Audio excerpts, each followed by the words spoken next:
नमस्कार दोस्तों, कल ही आप लोगों ने सुना होगा पाकिस्तान के प्रधानमंत्री इमरान खान ने पहले कहा था कि हमारे पास एक भी पैसा नहीं है, मुल्क कैसे चलेगा, देश तो अब बर्बाद हो जाएगा, देश तो अब डूब जाएगा, अब कोई बचाने के लिए आ जाए। दोस्तों ये कल तक की बात था और आपने कई बार सुना होगा कि पाकिस्तान के आम लोग, चाहे सिंधी लोग हो या फिर बलोच के लोग हो, पीओके के लोग हो, कई बार जगह जगह धरना प्रदर्शन कर चुका है कि हमें या तो भारत में मिला दो, भारत में विलय करवा दो या फिर हमें अलग कर दो, पाकिस्तान के साथ हम रहेंगे नहीं। लेकिन दोस्तों अब खबर आ रही है कि पाकिस्तान बहुत जल्द फिर से भारत में विलय का प्रस्ताव रखने वाले, यानी कि पाकिस्तान नाम का देश अब मिटने वाले हैं। पाकिस्तान भारत में पूरी तरह से फिर से मिल जाएगा। दोस्तों दुनिया हैरान हो गया। आप बोलेंगे क्या यह संभव है? पाकिस्तान भारत एक हो सकता है? क्या ओआईसी कंट्री अपना सीना नहीं पीटेगा? क्या ये तो आश्चर्य वाली बात है। आखिरकार ये कहा किसने है कि भारत पाकिस्तान एक होने वाला है? और अगर ये होता है तो ये तो इतिहास रचेगा, ये तो 21वीं सदी का सबसे बड़ा घटना होगा।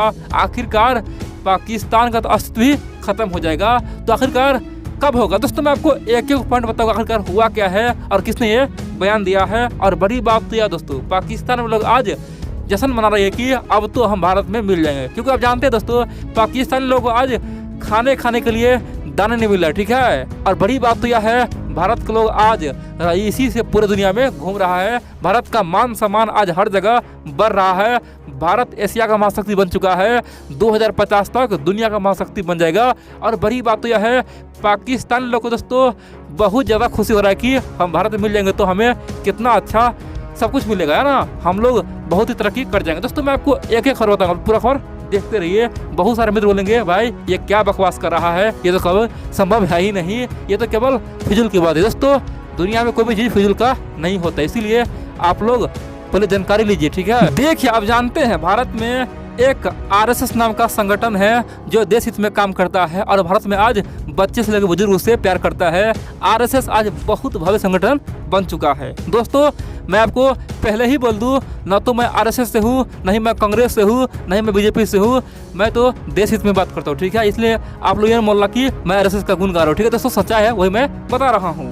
दोस्तों राष्ट्रीय स्वयं सेवक संघ के सर संघ संचालक मोहन भागवत जी ने एक बहुत ही बड़ा बयान दिया जिससे पूरे पाकिस्तान में खलबली मच चुका है। दरअसल जानते हैं मोहन भागवत जी कई बार बोल चुका है कि पाकिस्तान बनना ही हम लोग के लिए सबसे बड़ा मूर्खता था। दोस्तों मोहन भागवत ने एक बयान दिया है कि हमें फिर से एक ऐसा प्रस्ताव लाना चाहिए जिससे ये जो बंटवारा का दर्द है हमेशा के लिए खत्म हो जाए और विभाजन जो हुआ है ना वो रद्द हो जाए, पाकिस्तान को भारत में मिलाया जाए। दोस्तों उन्होंने 3-4 बातें कहा है जिससे आपको भी हैरानी होगी और बोलेंगे भाई ये तो सत्य है। उन्होंने कहा कि जिस चीज़ के लिए पाकिस्तान बना था, पाकिस्तान क्यों बना था? सबको लगा था कि अगर पाकिस्तान नहीं बनेगा तो क्या होगा, भारत में रोज दंगा होगा, हजारों आदमी मरेंगे। इसीलिए 1947 में पाकिस्तान को बनाया गया था ताकि खून का नदियाँ न बहे। लेकिन क्या हुआ, आज़ादी के बाद देश तो एक बन ही गया पाकिस्तान, उसके बाद भी तो लोगों का जान जा ही रहा है ना। कई हजार आदमी बलि का बकरा बना है, खासतौर पे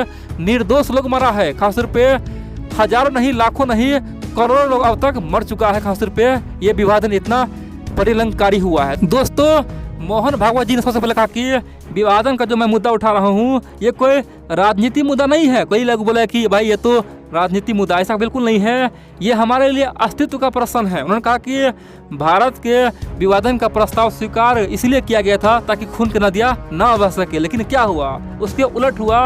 अब तक लाखों लोगों का खून बह चुका है। उन्होंने कहा कि उस समय के जो ब्रिटिश वाले था, जो अंग्रेज था, साथ में कई लोग जो खासतौर पे मुगलों को अपने आप को महान बताता है, उस तरह का लोग चाहता था कि भारत का विभाजन हो, यानी कि मुगल का चेला और अंग्रेजों ने मिलकर ऐसा किया था। और बड़ी बात तो यह है ये केवल इसलिए किया गया था ताकि भविष्य में कोई आपस में झगड़ा ना हो। लेकिन क्या हुआ, उसके बाद तो झगड़ा ही किया, कई प्रकार का युद्ध हो चुका है, लाखों आदमी तो खत्म हुआ ही है। भविष्य में ये रूप और खतरनाक ले सकता है और अब तक हम लोगों ने केवल युद्ध से मरे हैं, भविष्य में लाखों करोड़ लोग भूखे मरेंगे। पाकिस्तान जिस रास्ते आज जा चुका है, पाकिस्तान में खाने के लिए दाना नहीं है।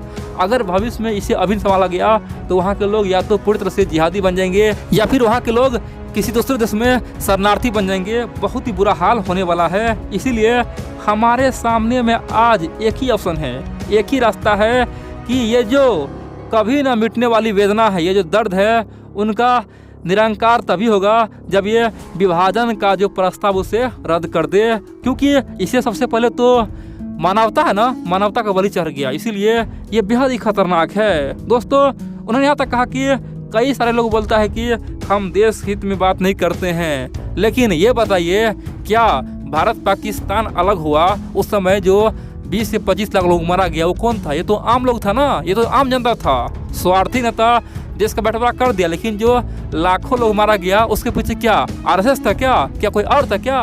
ये बात कोई क्यों नहीं उठा रहा? दोस्तों बहुत बड़ी बात है। मोहन भागवत जी ने एक रोड मैप रखा है। उन्होंने कहा कि अगर समस्त भारत खंड को, दोस्तों भारत खंड पता किसे कहते हैं? भारत खंड मतलब आज का पाकिस्तान हो गया, बांग्लादेश हो गया, यहाँ तक कि अफगानिस्तान हो गया, यहाँ तक दोस्तों नेपाल हो गया, यानी कि श्रीलंका हो गया, ये सब भारत खंड है, ठीक है। खासतौर पे जम्बू द्वीपे आर्यावर्ते भारत खंड। दोस्तों आप लोगों ने सुना होगा, भारत का कई नाम है, ठीक है। हिंदुस्तान बोल सकते हैं, वर्तमान में इंडिया बोलते हैं। तो अगर पूरे भारत खंड को अगर सही करना है तो सबको एक करना होगा, तभी इस क्षेत्र में शांति कायम हो सकता है। नहीं तो भविष्य में, अभी तक तो कुछ नहीं हुआ है, अभी तो केवल लाखों आदमी मरा है ना, भविष्य में करोड़ों लोग मरने वाले हैं। इसीलिए एक ही उपाय है, ये जो अंग्रेज का, ब्रिटिश का जो चालाकी था उसे हम लोग अभी तोड़ दे। और कोई लोग ये समझता है कि हम ये राजनीतिक प्रश्न है, ये लोगों को बरगला रहे हैं, ऐसा बिल्कुल नहीं है। एक ही रास्ता यही बचा है।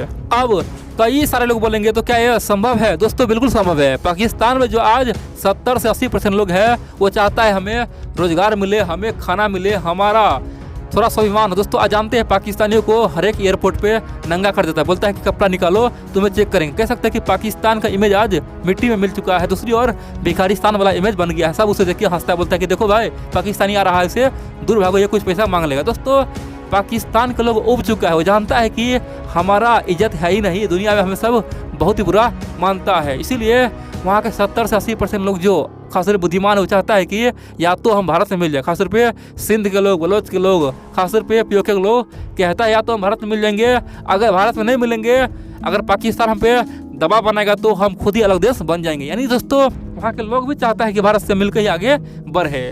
तो भविष्य में देखेंगे ये आंकड़ा और बढ़ने वाले हैं। और दोस्तों पाकिस्तान भी जानता है कि अगर यहाँ पे हम लोग अपना अर्थव्यवस्था नहीं संभाल पाए तो भविष्य में हमारे देश में ही एक बड़ा विद्रोह उठेगा और यहाँ पे ही लोग भारत में मिलने का एक बहुत बड़ा खासतौर पे आंदोलन शुरू करेगा। और दोस्तों पाकिस्तान का अस्तित्व भी मिट जाएगा। खासतौर पे मोहन भागवत जी ने कहा ना, उन्होंने कहा कि शांति तरीका से हम लोग अगर ये रास्ता अपना लेते हैं तो कोई दिक्कत नहीं है, पाकिस्तान का विकास हो सकता है। नहीं तो भविष्य में पाकिस्तान और उलझता चला जाएगा।